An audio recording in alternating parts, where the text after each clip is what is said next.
How do you know when you have become more secure in your attachment style, and what does it mean to date in a secure way?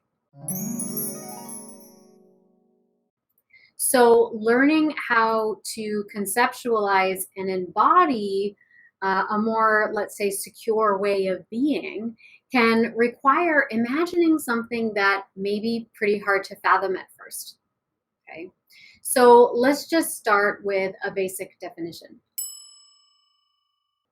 So, secure attachment is a healthy and a more positive emotional bond that develops early in life between a child and their caregiver, usually a parent or the primary caregiver. And this is based on how responsive and consistent that caregiver is in the child rearing process. So, securely attached children tend to feel protected.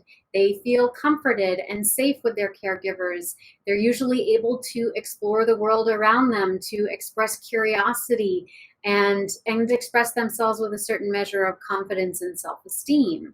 They believe that their caregiver is there to support them, and they trust that they will be there to help them when they struggle. And so in adulthood, secure attachment becomes characterized by feelings of trust and safety, being able to be both in and outside of the relationship at the same time, in the sense that you can have a sense of autonomy and personal identity without feeling like you're being smothered or taken over by someone. Equally, you can tolerate periods of being alone with yourself, enjoying your own mind, your own thoughts, and your own agency without needing to be eliciting things like validation from someone. Okay. And so people with secure attachment, they tend to have a more positive view of themselves and others, and they're able to communicate more effectively. They set healthy boundaries, and they tend to form fulfilling and loving relationships.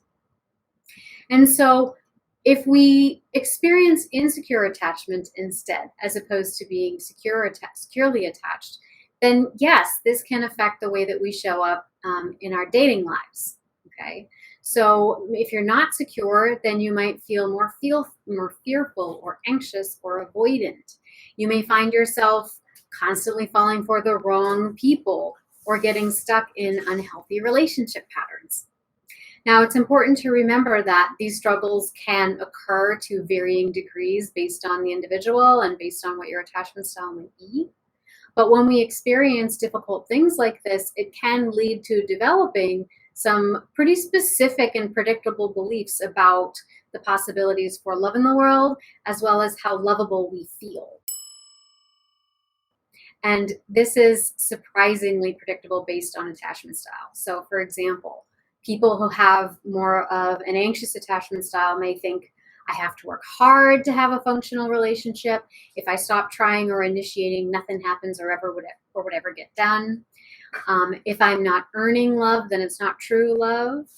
If my partner doesn't suffer for me as much as I suffer for them, then they don't really love me.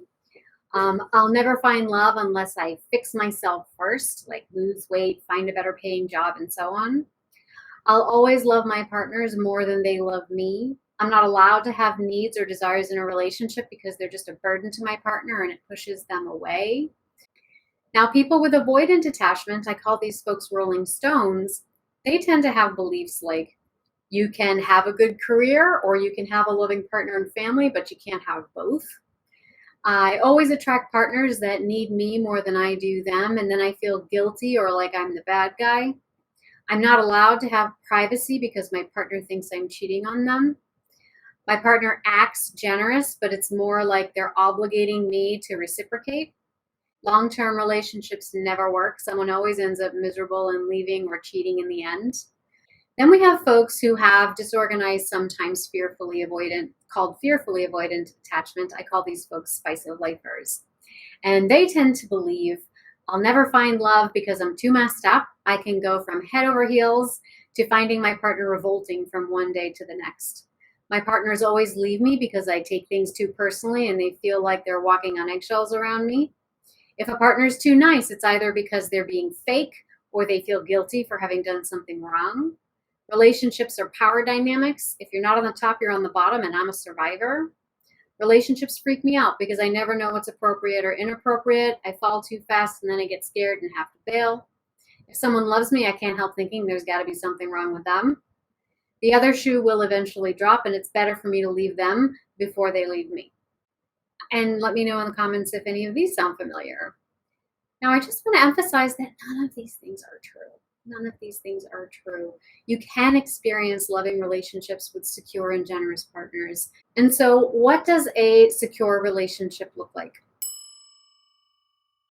Well, secure partners, whom I like to call cornerstones, they experience a comfortability with being close. They don't need to push or pull a partner away when things get intimate. And they also don't feel a need to cling either, right? They are quick to forgive a partner in an argument because they assume that their partner only has the best of intentions towards them and towards the relationship at heart. Sex is emotionally intimate because they don't feel a need to split emotional intimacy from physical intimacy. And so, in order to avoid closeness, right, or feeling overwhelmed or exert some kind of control in the relationship. Generally, these secure cornerstone partners are loving and respectful towards one another, especially in their manner of speech. They don't feel a need to be chastising, spiteful, critical, or degrading towards their partner. These partners are also secure in their ability to make changes in the relationship if need be. They believe in their own agency. They believe that it's not a predestined thing, that they can make changes and compromises to help ease the relationship if things are getting rough. They're not rigid in their ideas, and they are willing to compromise or reprioritize because they don't expect that one compromise means that they have to compromise every time. And when they compromise, they don't fully abandon themselves. So signs that you are becoming more secure within yourself while you're dating might be that you are able to express your needs and feelings without a debilitating fear of rejection. You're able to make your own decisions without over prioritizing or minimizing the opinions of others. You're comfortable with your partner or other loved ones having separate interests, hobbies, and friends. You're able to tolerate periods of distance or disagreement without feeling threatened. You're able to communicate effectively and respectfully with your partner as well as other people. And you feel secure and confident in yourself without being overly dependent upon someone else's validation or affirmation of your self-worth. To move from a more insecure position to a more secure position is not the same thing as eliminating all your insecurities, okay? Secure people have anxieties and insecurities too. The difference is that they are not over-identified with the inflated meanings and the negative stories that insecure people tell themselves when their esteem is threatened, like all the limiting beliefs that we just discussed, right? So in an argument, for example, an insecure person might misinterpret or villainize the intentions of their partner. They may feel a negative self-story, feed a negative self-story to an exaggerated and kind of disproportionate degree. And so the inner monologue might sound something like, why can't they see how much they're hurting me? They must be intentionally trying to make me feel small and insignificant. It's like they enjoy pushing my buttons and seeing me suffer. I'll never be good enough for them. I'm just a burden in their life, and they probably regret being with me, right? So these are distorted thoughts, and they can intensify the insecurity and escalate a conflict, which leads to a breakdown in communication and certainly an emotional connection. Now, in contrast, in an argument, a secure person might take a step back and try to understand their partner's perspective before jumping to those big conclusions. They would remind themselves that their partner's actions or words may not be a deliberate attack, but could stem from frustrations or some kind of miscommunication. Instead of assuming the worst, they will assume the best of their partner and give their partner the benefit of the doubt and approach the situation with a sense of empathy and compassion. So they might raise their voice, but they're not going to attack your character. They might ask for space, but they're going to tell you when you can expect to see or hear from them again. They might be angry with you in the moment, but they're not going to withdraw their love or threaten to leave you after every argument. And they're not going to ignore the argument or pretend like it never happened. Instead, they're going to seek repair and try to resolve the issue. Okay. So by fostering this climate of trust, understanding, and mutual support, a secure person can navigate those disagreements in a healthier and a more constructive way. Okay. So let me know in the comments there if any of this is ringing true for you, or if you're starting to get a picture of what secure attachment might look like. Now, I just want to offer some final thoughts on this particular question because it's a great question and I think it deserves a little recap here.